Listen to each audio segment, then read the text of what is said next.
जिस शरीर से हमें सद आचरण करने चाहिए, हमने गलत आचरण किए तो परिणाम भोगना पड़ेगा। आपका मन ही आपको दंड देगा, आपकी बुद्धि ही आपके विपरीत हो जाएगी।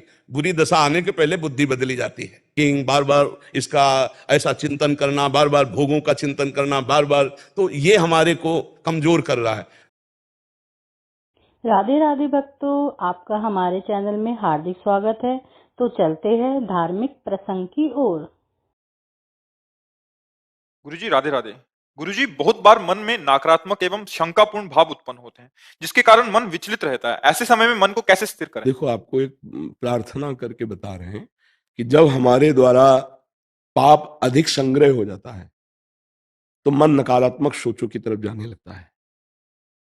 जब बहुत अधिक हो जाता है तो मन यही हमारे हाथ से हमारा नाश करा देता है कि अब जीना बेकार है, बड़ी अशांति है, जहर खा लेते हैं, शरीर नष्ट कर देते हैं। देखो ना, ऐसा होता है। अगर सुधार करना चाहते हो तो बहुत जल्दी सुधार हो जाएगा। किसी ऐसे की सेवा कर दो जो बीमार हो, असमर्थ हो, उसमें भगवत भावना करके और नाम जब शुरू कर दो, देखो नकारात्मक सोच खत्म हो जाएगी। तो हम आपसे प्रार्थना करते हैं, कभी कोई ऐसा पशु पक्षी मनुष्य दिखाई दे जिसकी कोई सेवा नहीं कर रहा है, और आप सेवा कर दीजिए और नाम जप कीजिए, फिर आप देखिए नकारात्मक सोच खत्म हो जाएगी। जब हमारा हृदय निर्मल होता है ना, तो ऐसे सुंदर भाव आते हैं, ऐसी सुंदर कल्पनाएं आती हैं, ऐसे सुंदर स्वप्न आते हैं, ऐसी सुंदर चेष्टा होती है कि हम आनंदित होते हैं और दूसरों को आनंद मिलता है।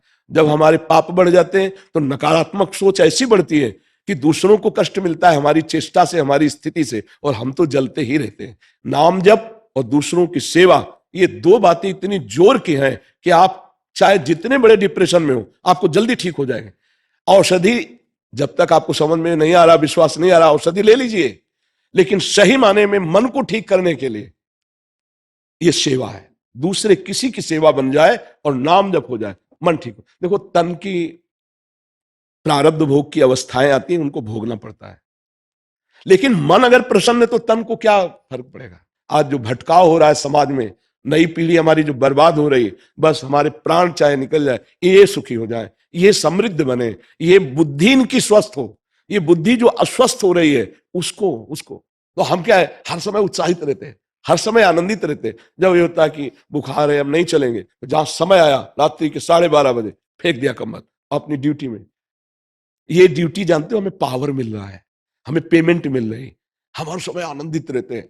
तो यदि आप किसी की सेवा कर पाए, वयोवृद्ध, बीमार या किसी पशु पक्षी की ऐसी दशा हो जो आपकी सेवा की आवश्यकता हो, और आप नाम जप करें, बहुत जल्दी ठीक हो जाएगा। पकड़ोगे आप ये बात? आप आगे फिर कभी आना, दर्शन देना, फिर बताना आपको कैसा लगता है। आज से नाम पकड़ो। क्या नाम जप करोगे? जी अभी तो राम राम करता हूँ मैं। बस राम राम करते रहे, बस राम राम करते रहे, नाम जप कीजिए और सेवा को खोजिए कि प्रभु मुझे औषधि बताई गई सेवा, वो दे देंगे, किसी न किसी की सेवा मिल जाएगी। उसकी गालियों पर मत ध्यान देना, उसकी प्रतिकूलता पर ध्यान मत देना। बहुत जल्दी पाप नष्ट होते हैं, बहुत जल्दी। ये बहुत सार बात कह रहा हूं। कभी किसी की सेवा मिल जाए और उसकी गाली या प्रतिकूलता पर ध्यान न देना कि वो तुम्हें थैंक यू बोले, धन्यवाद बोले, कभी आशा मत रखना। और ऐसे सेवा कर दोगे तो बहुत जल्दी निष्पाप हो जाओ। सेवा से बहुत जल्दी पाप नष्ट होते हैं, क्योंकि हमारे शरीर से ही कोई पाप होते हैं, वाणी से पाप होते हैं। दो ही ज्यादा पाप होते हैं, वाणी से निंदा कर देते हैं, कटुवचन बोल देते हैं, और शरीर से गंदी चेष्टा बन जाती है। तो जब हम शरीर से सेवा करेंगे तो बहुत जल्दी शरीर और मन दोनों पावन हो जाएंगे। राधे राधे महाराज जी। महाराज जी, मेरे जीवन में एक बाधा आ रही है। मैं डिप्रेशन का बहुत ज्यादा अवसाद हो रहा है, इसके मैं कैसे बाहर? देखो, हम पक्की बात तुम्हें कह रहे हैं, ये पाप का परिणाम है। जब हम मनमानी आचरण करते हैं तो हमारा मन ही हमको कष्ट देने के लिए तत्पर हो जाता है। जो अंदर सदगुरु बैठा हुआ बोल रहा है ये नहीं करना, हम उसकी अवहेलना करके जब मनमानी आचरण करते हैं तो यही मन हमें दुख देने लगता है। मन का बार बार ओवर थिंकिंग, बार बार इसका ऐसा चिंतन करना, बार बार भोगों का चिंतन करना, बार बार, तो ये हमारे को कमजोर कर रहा है। तो वही भयावह चिंता, भय, शोक, इससे बचना है तो एकमात्र श्री भगवान का आश्रय लेकर भजन करते हुए धर्म पूर्वक चलो, कोई डिप्रेशन नहीं रहेगा। और धर्म पूर्वक नहीं चलोगे तो डिप्रेशन मार देगा। यही मन तुम्हें जेल पहुंचा देगा, यही मन तुम्हें नर्क पहुंचा देगा। इसीलिए यह अध्यात्म बना हुआ है। डिप्रेशन किस बात का है? क्यों डर रहे हो? तुम्हारा पाप तुम्हें डरा रहा है। तुम बिल्कुल खुला बच्चा मानो ना, ये तुम्हारे आचरणों का फल तुम्हें प्राप्त हो रहा है और कोई नहीं है। कोई डिप्रेशन, किस बात का डिप्रेशन है? जिस मन को हमें सच्चिदानंद चिंतन में लगाना चाहिए उस मन को हमने गलत चिंतन में लगाया। जिस शरीर से हमें सद आचरण करने चाहिए हमने गलत आचरण किए तो परिणाम भोगना पड़ेगा। आपका मन ही आपको दंड देगा, आपकी बुद्धि ही आपके विपरीत हो जाएगी। बुरी दशा आने के पहले बुद्धि बदली जाती है। जहिका विधना दारुण दुख दीन वही के मति पहले हरिलीन, क्योंकि बुद्धि ही ड्राइवर है, बुद्धि ही सारथी है। अब मन की लगाम छूट हो गई, इंद्रिय रूपे घोड़े मनमानी आचरण करें, डिप्रेशन में नहीं जाएगा तो और कहां जाएगा। अगर इससे बचना है तो आज भी हम कह रहे हैं नाम जप शुरू कर दो, जोर जोर से नाम जप शुरू कर दो। जो नाम प्रियो राम कृष्ण हरि राधा, जो नाम प्रियो, नाम जप शुरू कर दो और गंदे आचरणों का त्याग कर दो, जिससे ब्रह्मचर्य पुष्ट हो। अभी कुछ दिन वो आचरण करो, अभी देखो ठीक होने लगे, अभी डिप्रेशन ठीक हो जाएगा। हम आपसे कह रहे ब्रह्मचर्य पर दृष्टि डालो, ब्रह्मचर्य का सुधार करो, बुरे आचरण जो करते हो उनको छोड़ दो और नाम जप करो। अभी आनंदित ना हो जाना तो बताना, अरे आनंद, अरे ऐसा आनंद, प्रसन्न आत्मा, भारी से भारी दुख में भी आनंद की उफान आती है। भगवत स्वरूप हो आपको, आप जान नहीं रहे अपने स्वरूप को, आप शरीर को लेकर के ऐसे आचरण कर रहे थे, इसीलिए ढकता ज्ञान चला जा रहा है। नहीं, आनंद कहीं से आना है क्या?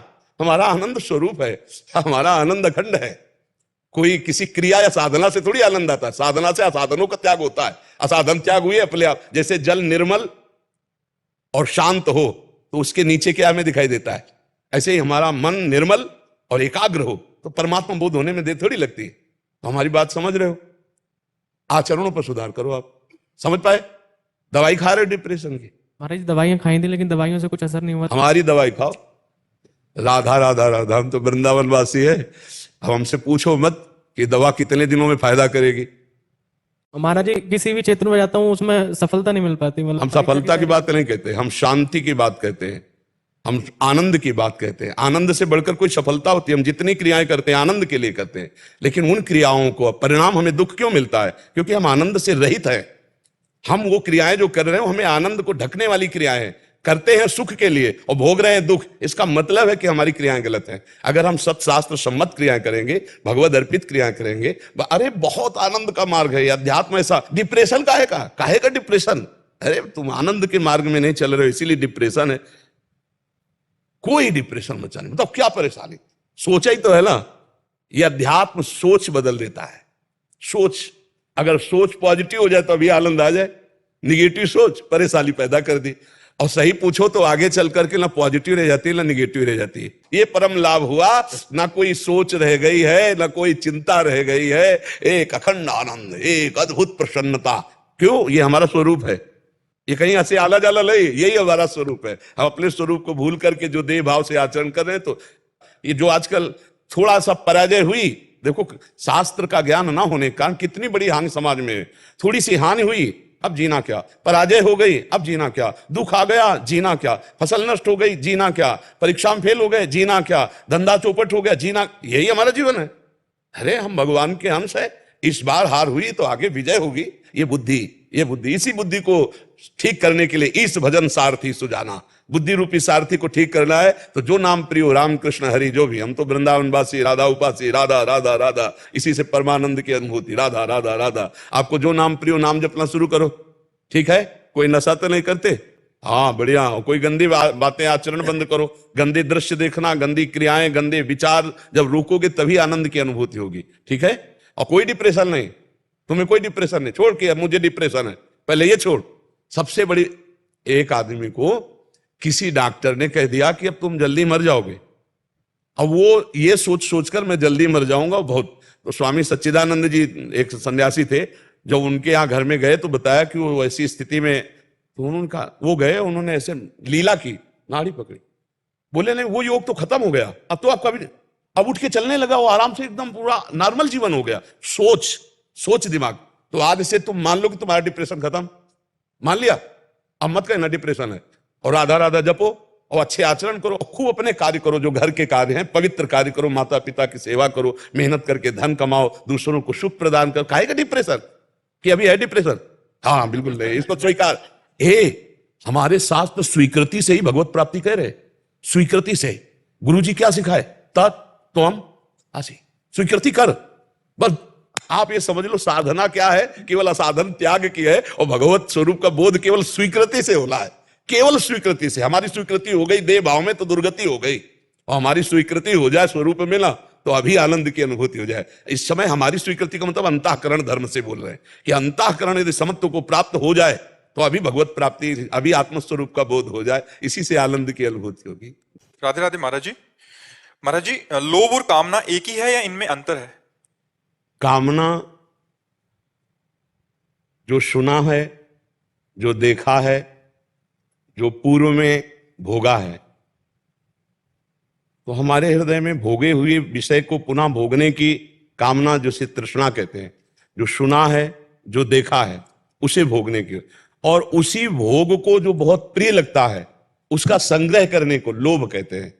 समझ रहे हैं? लोभ में और कामना में इतना अंतर है। कामना देखे हुए, सुने हुए या भोगे हुए पदार्थ को बार बार भोगने की इच्छा होना कामना है, और उसी जो हमारे लिए अनुकूल है, जो सुखद है, उसी भोग का संग्रह करने का जो वृत्ति जागृत होती है उसे लोभ कहते हैं। वही कामना की पूर्ति से लोभ ऐसा बढ़ता चला जाता है कि हम उसी में फंसते चले जाते हैं। जैसे कामना की पूर्ति में बाधा लगने पर क्रोध होता है, तो कामना की पूर्ति होने पर लोभ होता है, और दोनों में मूढ़ता छाती है। दोनों स्मृति का नाश करते हैं और दोनों बुद्धि का नाश करके परमार्थ से भ्रष्ट कर देते हैं। इसलिए उपासक को चाहिए कि कामना का भी त्याग करे और लोभ का भी त्याग करे, और इन सब का त्याग करने के लिए जिस ज्ञान की आवश्यकता है वो गुरुजनों की शरण में जाकर के उनके द्वारा बताए हुए साधन पद्धति से उपासना करे, तब हृदय पवित्र होगा, जिसमें ज्ञान का स्फुरण होगा। बिना ज्ञान के ना काम का त्याग हो सकता है और ना लोभ का, क्योंकि अज्ञानी बार बार इंद्रियजन्य भोगों में सुख मानेगा तो उसी को भोगने की इच्छा करेगा, कामना करेगा, और जिससे सुख मिलता है उसी का संग्रह करना चाहेगा, तो ये लोभ और काम बने ही रहेंगे। और जब तक लोभ और काम है तब तक आवागमन से मुक्ति नहीं हो सकती। कामना का त्याग हुए बिना, लोभ का त्याग हुए बिना वो भगवत प्राप्ति का अधिकार नहीं रखता, भगवत स्वरूप होते हुए भी। और आज भगवत प्राप्ति की चर्चाएं बहुत हो रही हैं। भगवत प्राप्ति की चर्चा प्रवचन कर लेना या प्रवचन सुन लेना, इससे भगवत प्राप्ति नहीं होती। भगवत प्राप्ति होती है जब हम समस्त कामनाओं को नष्ट कर दे, हृदय में प्रकट हुई कामनाओं को नष्ट कर दे, और एकमात्र अपने स्वरूप या अपने आत्मस्वरूप श्री भगवान के चिंतन में तल्लीन हो जाए, तभी भगवत प्राप्ति। तो भक्तों, शांति मिली ना मन को? ऐसी ही और वीडियो के लिए हमारे चैनल को सब्सक्राइब करें। वीडियो अच्छी लगी तो लाइक करें, अपने परिवार व मित्रों के साथ शेयर जरूर करें, और कमेंट में राधे राधे जरूर लिखिए।